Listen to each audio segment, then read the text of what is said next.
Brianna, I want to change gears a little bit and go back to something you said earlier, I think, in response to our first question, which is that you bristled at the accusations of anti-Semitism in part because you have the best record on Israel or the best position on Israel as compared to other people in the field or other people in the room or what have you.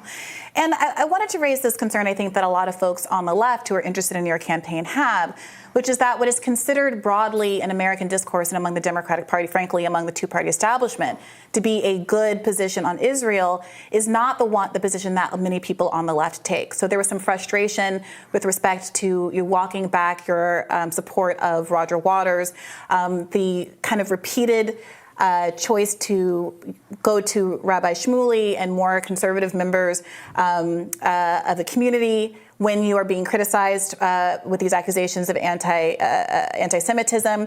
You've spoken about your, quote, unconditional support of Israel. And at a time when progressives were just kind of tacitly sanctioned in the House for saying, in agreement with the international community, that Israel is an apartheid state, when the Democratic House caucus is passing a resolution saying categorically, it is not an apartheid state against what Amnesty International and all these other groups have said, that it's not a racist state. Is that a kind of censorship as well that you're concerned about? Shouldn't elected Democrats, elected House members have the ability to criticize any nation state without it seeming like it's a violation that it needs to be responded to with this kind of a resolution, this kind of codified censorship? Yeah, I mean, I think people ought to be able to criticize Israel, and I don't think it's anti-Semitic to criticize Israel. Here's the distinction. If you're criticizing Israel and not applying the same standards to neighboring states or other states, in other words, if you're making a special category to criticize Israel that's unique to Israel and letting all the other states do the worse, much worse, that then evinces a bias. And let me tell you why I think the moral case for Israel, and which would take me hours to lay out. But Israel, if you want freedom, if you're, for example, a woman, you'd rather live in Israel than any of the neighboring countries. If you're gay, 2 weeks ago there was a gay pride parade in Israel, 150,000 people. At the same time, Iran was hanging gays from cherry pickers in the major cities. If you're a woman, if you want freedom of religion, you've got to be in Israel. There are Palestinians on the Israeli Supreme Court. Can you imagine there being a Jew on the Supreme Court of any other country in the Mideast? So what I'm saying is, and the conflicts between the historical conflicts between the Palestinian and Israel are, if you look at the history of that, it has nothing to do with what happened in South Africa. This is an historical conflict that Israel has repeatedly made huge concessions to try to settle. The Palestinian leadership, I think, has let down the Palestinians time and time again. I refuse. The Palestinian Authority pays Palestinians to kill Jews at this point. So there's a lot that is disputed in there. But let me just start by saying Human Rights Watch, for instance, qualifies Israel as an apartheid state for the following reasons.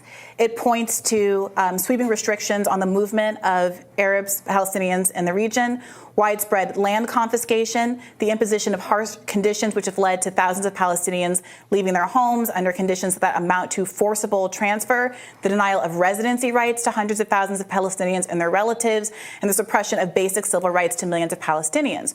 So I think that many people bristle at this characterization that, well, there's a double standard that people are applying to neighboring Arab nations and Israel. I think most of us would be happy and are happy to point to any number of human rights violations that happen in other countries around the world, including in the Middle East.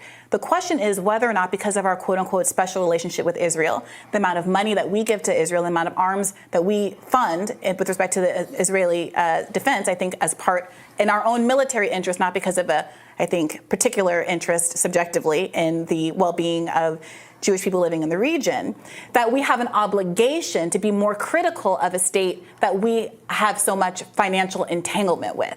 So what do you say to that? That in fact the double standard is people who are willing to criticize those other Arab states while ignoring what our own money is funding in Israel. Yeah, and I think that we can criticize our friends.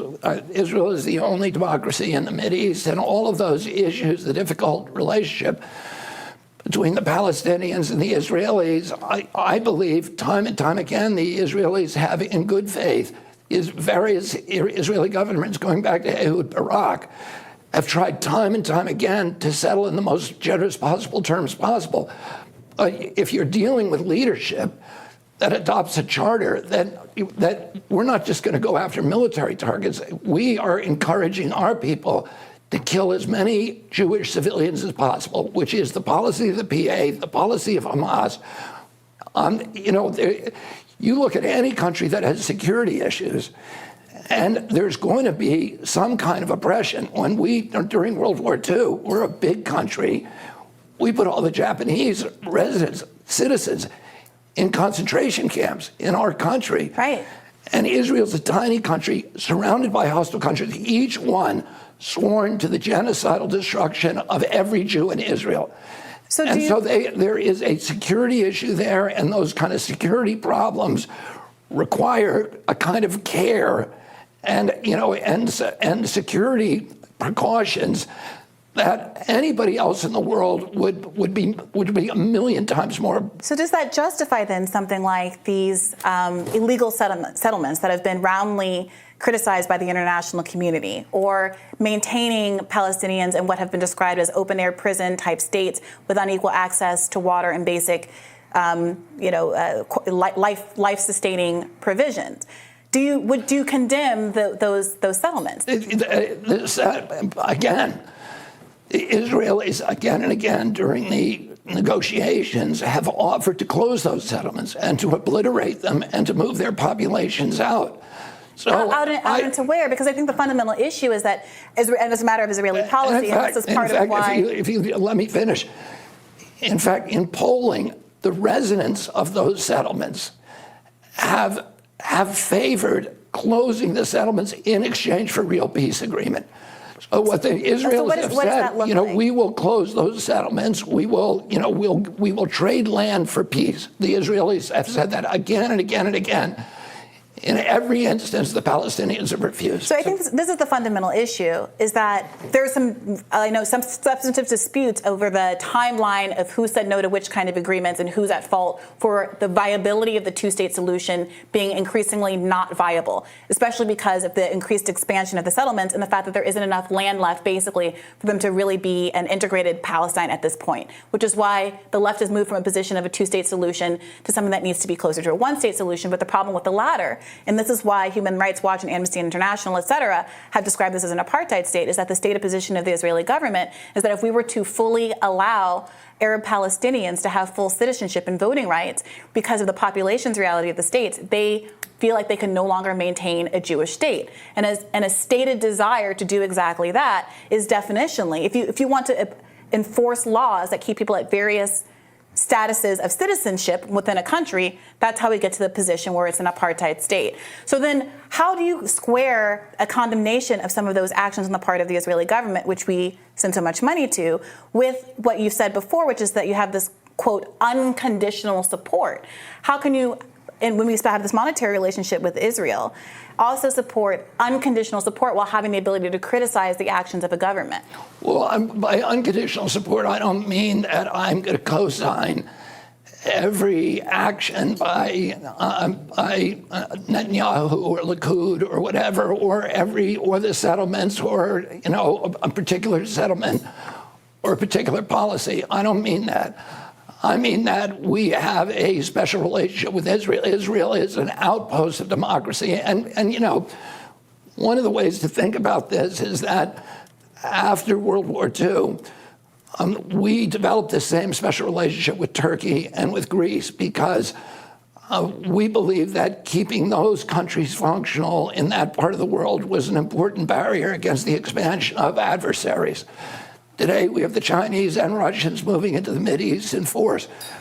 The one ally that we have that is really reliable is Israel, but not only that, Israel is an oasis of democracy. It's the only democracy in the Mideast. It's the only, and listen, even if you're a Palestinian, it's going to be better to be in Israel. If you want to criticize your government, you better do it in Israel than any of the surrounding governments. Before